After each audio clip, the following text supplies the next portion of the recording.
കാൽപ്പനിക പരിസ്ഥിതി പ്രവർത്തനമല്ല, മറിച്ച് പ്രൊഫസർ ശോഭീന്ദ്രന്റേതുപോലെ ഇഴുകിച്ചേർന്ന പരിസ്ഥിതി പ്രവർത്തനമാണ് ഇന്നത്തെ കാലത്ത് വേണ്ടതെന്ന് കവി വീരാൻകുട്ടി പറഞ്ഞു. പ്രൊഫസർ ശോഭീന്ദ്രൻ ഫൌണ്ടേഷന്റെ നേതൃത്വത്തിൽ ജില്ലയിലെ സ്കൂളുകൾ ഉൾപ്പെടെ 2000 കേന്ദ്രങ്ങളിൽ അമ്മു എന്ന പരിസ്ഥിതി ഹ്രസ്വചിത്രം പ്രദർശിപ്പിക്കുന്നതിന്റെ ജില്ലാതല ഉദ്ഘാടനം വടകര ഡയറ്റിൽ നിർവഹിച്ച് സംസാരിക്കുകയായിരുന്നു അദ്ദേഹം. വേറെ ചിലരുണ്ടൊന്നും സംസാരിക്കുകയൊന്നുമില്ല, പരിസ്ഥിതിയെക്കുറിച്ചൊന്നും പറയില്ല, പ്രസംഗിക്കാൻ പോകില്ല. പക്ഷെ ജീവിതം അടിമുടി പരിസ്ഥിതിയോട് ഇണങ്ങി ഭൂമിയിലെ മറ്റൊരു ജീവജാലത്തെ പോലെ എല്ലാവരുമായി ഐക്യപ്പെട്ട് കഴിയുന്ന മനുഷ്യന്മാർ. പൊക്കുടൻ നിറഞ്ഞ മനുഷ്യനെ കുറിച്ച് നിങ്ങൾ കേട്ടിട്ടുണ്ടാകും. ആ മനുഷ്യനെയാണ് എനിക്കിപ്പോൾ ഓർമ്മ വരുന്നത്. ജീവിതകാലം മുഴുവൻ ആദ്യകാലത്ത് അദ്ദേഹം താൻ വിശ്വസിച്ച രാഷ്ട്രീയ ആദർശത്തിൽ പ്രവർത്തിക്കാൻ ശ്രമിച്ചു. പക്ഷെ താൻ കീഴാളനായതുകൊണ്ട് അവിടെ അവഗണിക്കപ്പെടുകയും മാറ്റി നിർത്തപ്പെടുകയും ചെയ്ത ശേഷം തന്റെ ദൗത്യം അതല്ല. താൻ പിറന്ന മണ്ണിലെ, താൻ ജനിച്ച പരിസ്ഥിതി ചുറ്റുപാടിൽ അതിന്റെ ജീവൻ പകർന്നുകൊണ്ട് ജീവിക്കലാണ് തന്റെ ദൗത്യം തിരിച്ചറിഞ്ഞ് ആയിരക്കണക്കിന് ഭ്രാന്തൻ കണ്ടലുകൾ നട്ടുപിടിപ്പിച്ച് വടക്കേ മലബാറിനെ പ്രത്യേകിച്ചും ഹരിതാഭമാക്കാൻ ശ്രമിച്ചിട്ടുള്ള, ജീവിതകാലം മുഴുവൻ അതിനുവേണ്ടി ശ്രമിച്ചിട്ടുള്ള ഒരു മനുഷ്യനാണ് പൊക്കുടൻ. പൊക്കുടൻ എന്നുള്ള പേര് നിങ്ങൾ കേട്ടിട്ടുണ്ടാവും ഞാൻ വിചാരിക്കുന്നു. ഒരുപക്ഷെ പൊക്കുടന്റെ ജീവിത ചരിത്രത്തിന്റെ ഒരു ഭാഗം നിങ്ങളുടെ സിലബസിന്റെ ഭാഗം. ഫൌണ്ടേഷൻ പ്രസിഡന്റ് വടേക്കണ്ടി നാരായണൻ അധ്യക്ഷനായി.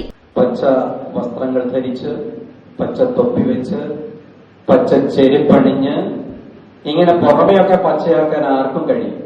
എന്നാൽ പുറമെ കാണും പച്ചയേക്കാൾ പച്ചയാം മനസ്സുമായി കാടും മേടും താണ്ടിപ്പോയ കരുണതൻ പ്രവാഹം, അതായിരുന്നു ശോഭീന്ദ്രൻ സാർ.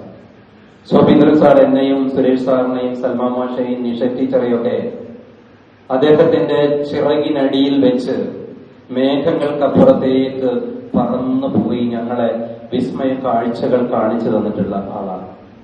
അദ്ദേഹത്തിന്റെ കൈ പിടിച്ച് കുട്ടികളെ പോലെ ഞങ്ങൾ ഈ ലോകം കണ്ടിട്ടുണ്ട്. ഈ ലോകത്തിന്റെ ഗ്രീനറി ഞങ്ങളെ കാണിച്ചു തന്ന ഗുരുവാണ്. അദ്ദേഹത്തെ പോലെ ഒരു മനുഷ്യൻ ഈ ലോകത്ത് മജ്ജയും മാംസവുമായി ജീവിച്ചിരുന്നു എന്ന് പറഞ്ഞാൽ അടുത്ത തലമുറ വിശ്വസിക്കില്ല എന്ന് ആരെക്കുറിച്ചോ പറഞ്ഞിട്ടില്ലേ? ആരെക്കുറിച്ചായിരുന്നു പറഞ്ഞത്? ഗാന്ധിജിയെ കുറിച്ച് ആരാ പറഞ്ഞത്? ഐൻസ്റ്റീൻ ആണ് തോന്നുന്നു അല്ലെ? ഇതുപോലെ നമുക്ക് ഏത് മഹാനെ കുറിച്ചും തോന്നും. ഞങ്ങളും ശോഭീന്ദ്ര സാറിനോ കൂടെ ഇങ്ങനെ നടന്നപ്പോ ഒരിക്കലും നമ്മളൊക്കെ സാധാരണക്കാർ ദേഷ്യം പിടിക്കുന്ന ഒരു കാര്യത്തിൽ ഒരിക്കലും ദേഷ്യം പിടിക്കാത്ത ഒരു മനുഷ്യൻ. ഇങ്ങനെ ഒരാൾക്ക് ജീവിക്കാൻ കഴിയുമോ? ഫൌണ്ടേഷൻ രക്ഷാധികാരി മുൻ D E K Suresh Kumar പരിസ്ഥിതി പ്രഭാഷണം നടത്തി. DIET principal U K Abdul Nasar, foundation secretary ZD Salman, TNK Nisha, K Lakshmi, D Divya, Pauly James, M Prabeesh തുടങ്ങിയവർ സംസാരിച്ചു. ഡയറ്റ് ക്യാമ്പസിൽ ശോഭീന്ദ്ര വൃക്ഷവും നട്ടു. ശോഭീന്ദ്ര വാരത്തിലെ ഒരു ദിവസത്തെ ഇനം എന്ന രീതിയിലാണ് പരിസ്ഥിതി ഹ്രസ്വചിത്രത്തിന്റെ പ്രദർശനം ഉൾപ്പെടുത്തിയത്. വിദ്യാഭ്യാസ ഉപഡയറക്ടറും ഡയറ്റ് പ്രിൻസിപ്പലുമാണ് സ്കൂളിൽ പ്രദർശനത്തിന് വേണ്ട ക്രമീകരണങ്ങൾ ഒരുക്കിയത്. മറ്റ് സ്ഥലങ്ങളിലെ പ്രദർശനങ്ങൾ സാമൂഹ്യ മാധ്യമങ്ങളിലൂടെ വിവിധ സംഘടനകളും വ്യക്തികളും ഏറ്റെടുക്കുകയായിരുന്നു. ഗജേന്ദ്രൻ വാവ സംവിധാനം ചെയ്ത സുഗതകുമാരിക്ക് സമർപ്പിച്ചിരിക്കുന്ന പരിസ്ഥിതി ഹ്രസ്വചിത്രം മറ്റ് ജില്ലകളിലും ഇതുപോലെ വിവിധ സംഘടനകൾ പ്രദർശിപ്പിക്കുന്നുണ്ട്. തിരുവനന്തപുരത്തെ ശാന്തിഗ്രാമാണ് വിവിധ ജില്ലകളിലെ പ്രവർത്തനങ്ങൾ ഏകോപിപ്പിക്കുന്നത്.